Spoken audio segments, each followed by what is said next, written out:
नमस्कार, मेरा नाम आलोक है। आप लाइव स्ट्रीज देख रहे हैं। बिहार के मुख्यमंत्री नीतीश कुमार विपक्षी एकजुटता की मुहिम को और मजबूती देने में जुटे हुए थे, लेकिन क्या एक झटका लग गया।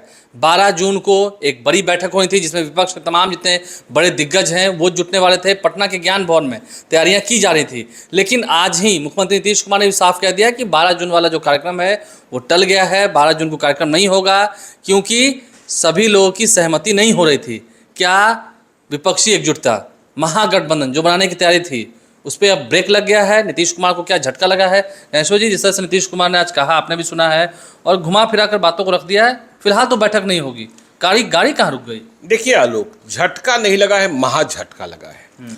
और देखिए, देश में एक पार्टी है कांग्रेस पार्टी, जो अपने को या यूं कहें, एक कहावत है अपने यहाँ, जमींदारी खत्म हो गई लेकिन मिजाज नहीं बदलता है। जमींदार बने रहने का शौक खत्म नहीं होता है। कांग्रेस पार्टी को पता नहीं क्यों लगता है कि वो ही है जो इस देश को चला सकती है, और कोई है ही नहीं।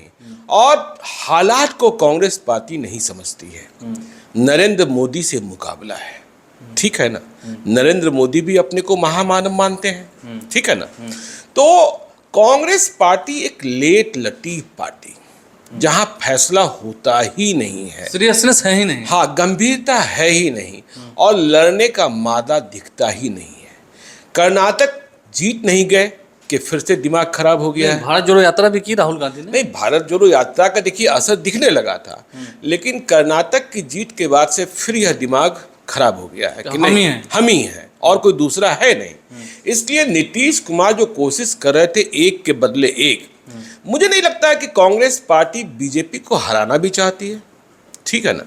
और यदि यही हाल रहा, यह भी नहीं कि कांग्रेस पार्टी में अनुशासन है।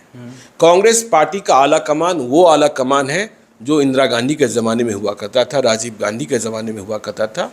वो बात नहीं रह गई है। अभी आपने देखा, कांग्रेस विधायक दल का नेता बदला जाना था।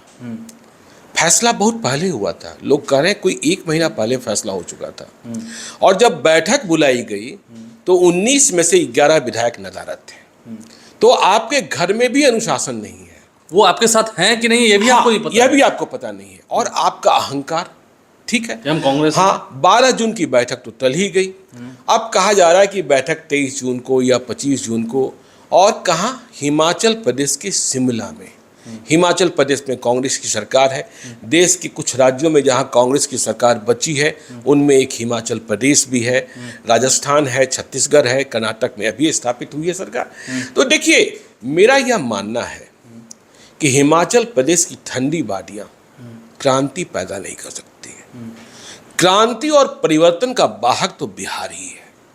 बिहार की वो जमीन है जो देश में क्रांति का बिगुल फूकती है। आज संपूर्ण क्रांति दिवस है, 5 संपूर्ण क्रांति दिवस है। आज जयप्रकाश नारायण को सभी ने नमन किया है। तो कहाँ पटना का मिजाज और कहाँ शिमला की वादियां, यह चलने वाला नहीं है।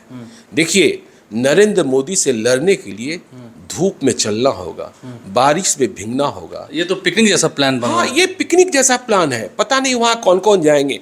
और देखिए, यह बात समझ में नहीं आ रही थी जब 2 दिनों से बात चल रही थी कि 12 जून की जो बैठक हो रही है उसमें कांग्रेस पार्टी के राहुल गांधी तो नहीं शामिल होंगे, वे विदेश में हैं। पहले खबर थी कि 10 जून को आ रहे हैं, 12 जून को शामिल होंगे, और मल्लिकार्जुन खड़गे भी नहीं शामिल होंगे जो कांग्रेस के अध्यक्ष हैं। फिर इस बैठक का मतलब क्या रह गया था? ठीक है, कहा गया, अखिलेश प्रसाद सिंह ने भी कहा कि एक मुख्यमंत्री आ रहे हैं, कांग्रेस के एक वरिष्ठ नेता आ रहे हैं। सलमान खुर्शीद की बात हो रही थी, लेकिन जो भी आ रहे थे, सलमान खुर्शीद आते या कोई और मुख्यमंत्री आते, अशोक गहलोत ही आते, कोई भी आ जाते, ठीक है, कहीं से भी आ जाते, लेकिन क्या वे फैसला लेने की स्थिति में होते? नहीं होते। यहाँ एक रिपोर्ट तैयार होती, एक प्रस्तावना पारित होता, और फिर उस पर राहुल गांधी और सोनिया गांधी की मंजूरी चाहिए थी। उसमें भी वेटिंग लिस्ट। देखिए, मुझे रामविलास पासवान का एक किस्सा याद आता है। 2014 के चुनाव के पहले गठबंधन की बात शुरू हुई थी। रामविलास पासवान जब 2009 में चुनाव हार गए थे तो लालू यादव ने उन्हें राज्यसभा भेजा था। 2013 के आखिरी तक रामविलास पासवान यूपीए में ही रहना चाहते थे। वे नरेंद्र मोदी के साथ नहीं जाना चाहते थे, जो देश के प्रधानमंत्री बनने के अभियान पर निकल चुके थे। राजनाथ सिंह तब बीजेपी के नेशनल प्रेसिडेंट थे। देखिए, रामविलास पासवान ने यह किस्सा सुनाया था कि 2013 के अक्टूबर महीने से लेकर दिसंबर महीने तक 3 दफे सोनिया गांधी से बातचीत हुई। सोनिया गांधी हर बातचीत के लिए राजी थी और वह इस बात को लेकर सहमत थी कि मुझे यूपीए में ही रहना चाहिए, जैसा मैं चाहता था। लेकिन हर बातचीत में सोनिया जी कह देती थी कि राहुल जी से बात कर लीजिएगा एक बार। लेकिन राहुल गांधी के पास फुर्सत ही नहीं थी, रामविलास पासवान से मिलने की फुर्सत नहीं थी। और बीजेपी, जहां हम कहते हैं 24/7 केवल चुनाव पर ही काम होता है, तो क्या हुआ, कैसे, देखिए, एक दिन में 3 महीने से चल रही बातचीत में राहुल गांधी को मिलने का मौका नहीं मिला। और फिर 14 जनवरी आपको मालूम होता है कि मकर संक्रांति का दिन होता है, बिहार में दही चूड़ा भोज होता है। बिहार में दही चूड़ा, तो रामविलास पासवान ने दही चूड़ा का भोज दिया था 14 जनवरी 2014 को दिल्ली में, और उसमें राजनाथ सिंह भाजपा के राष्ट्रीय अध्यक्ष शामिल होने पहुंचे थे। तो उन्होंने बंद कमरे में बातचीत की। रामविलास पासवान ने पूरी बात बताई। राजनाथ सिंह ने कहा कि आपके लिए तो हमारा रास्ता भी खुला है, और वह रास्ता खुल गया। तो आप लोगों को बेटिंग में, और आप समझते हैं कि हम जमींदार हैं, मेरे बगैर कुछ होना ही नहीं होना है, ठीक है ना। नहीं, क्षेत्रीय पार्टी को इग्नोर करके आप देख रहे हैं ना क्या हाल हो गया। क्षेत्रीय पार्टियों को इग्नोर करके, और देखिए, जब बात ये चल रही थी, नीतीश कुमार भी राहुल गांधी से मिलने गए और मुलाकात हुई, सारी बातें हुई। उन्होंने ममता बनर्जी से मुलाकात की, हेमंत सोरेन से मुलाकात की, केसीआर से मुलाकात की, स्टालिन से मुलाकात की, अखिलेश यादव से मिले, अखिलेश यादव अरविंद से केजरीवाल से मिले, जो धुर विरोधी है। हाँ, सभी से मिले।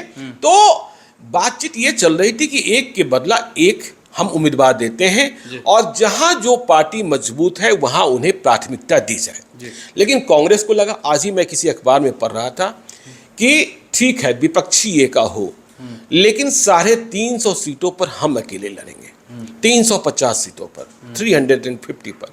तो आपने तो पहले ही शर्त रख दी। अब आप कहेंगे कि बिहार में 10 सीटों पर हम चुनाव लड़ेंगे।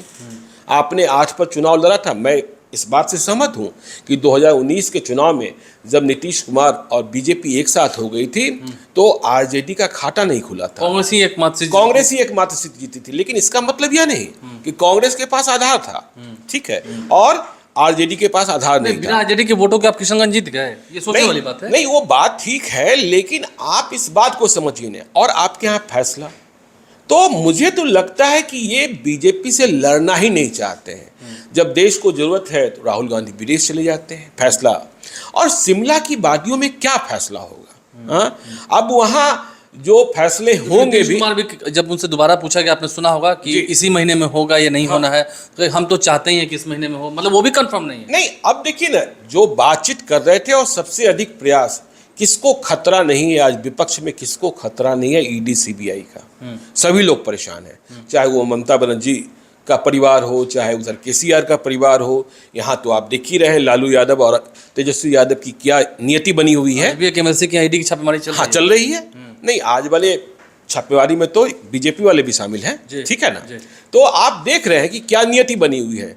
लेकिन ऐसे में मैं नहीं जाऊंगा, मैं किसी को भेज देता हूं। अरे भाई, आप जिसको भेज रहे हैं वो फैसला लेने की स्थिति में है ही नहीं। क्या आप सही में चाहते हैं कि सभी विपक्षी पार्टियां एक हो? इसमें आप तो यही सोचिए ना। नहीं, अब देखिए, ऐसा लग रहा था कि अरविंद केजरीवाल और कांग्रेस में बात बन रही है, लेकिन फिर रार छिड़ गया, फिर दुश्मनी की बात हो गई। कहां से विपक्षी एका होगा?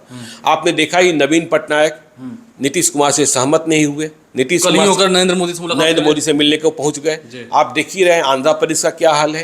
केसीआर के मन में भी अभी अभी आपने देखा होगा कि अखबारों में 6 पेज के विज्ञापन छपे।